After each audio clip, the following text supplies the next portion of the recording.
नमस्कार, मैं रूपा रजक सदीनामा की ओर से आ गई हूँ लेकर दिनांक 8 नवंबर 2021 का संपादकीय, जिसका शीर्षक है गूगल पे बा पैसवा भेज दा, जिसे लिखा है हमारे संपादक महोदय जितेंद्र जितांशु ने।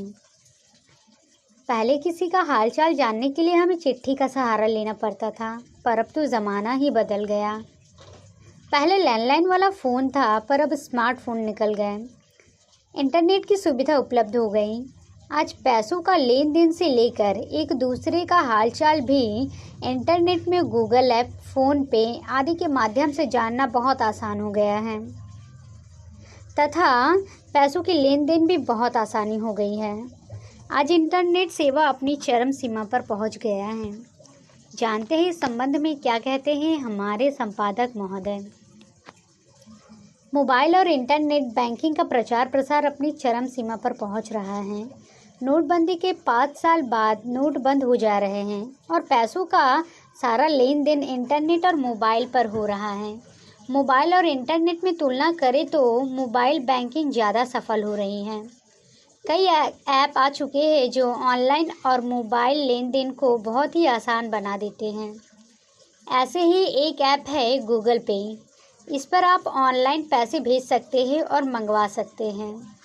इसके साथ ही पेटीएम है, फ़ोन पे है। अलग अलग बैंकों के अपने ऐप्स हैं और यह सब कुछ एक तरह से व्यवहार में आ जा रहा है। समय समय पर वित्तीय संस्थान बहुत तरह के शोध कराते हैं और इनके निष्कर्ष जनता के लिए प्रकाशित कराते हैं।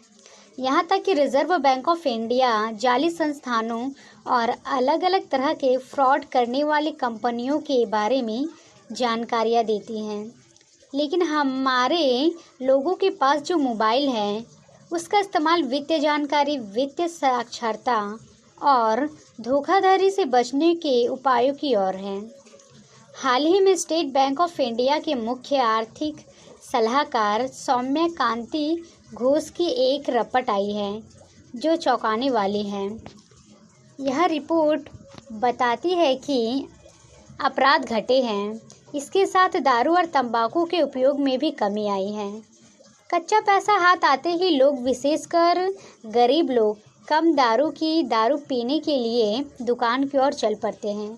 यह रिपोर्ट यह भी बताती है कि लोगों के नए खुले खातों में 78% बैंक खाते सरकारी बैंकों, करीब 18% क्षेत्रीय बैंकों के साथ और 3% निजी बैंकों में खोले गए हैं।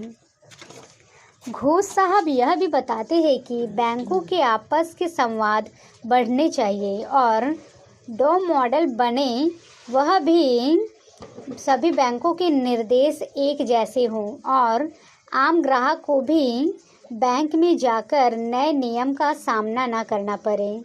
वैसे मोबाइल बैंकिंग ने अपराधों को घटाने में मदद की है और आर्थिक घोटाले को जल्दी ही पकड़े जाने की दिशा का रास्ता खोला है। लगता है कि नोटबंदी का कारण सिर्फ 500, 2000 के नोट ही नहीं थे, बल्कि लोगों को नोटों से दूर करके सारा कारोबार ऑनलाइन करने का भी था। हम तो यही कहेंगे, भाई गूगल पे बा हमका पैसा भेज दा, आमीन। तो ये था दोस्तों हमारा आज का संपादकीय। कल फिर लौटेंगे एक नए विषय, नए संपादकीय के साथ। तब तक के लिए नमस्कार।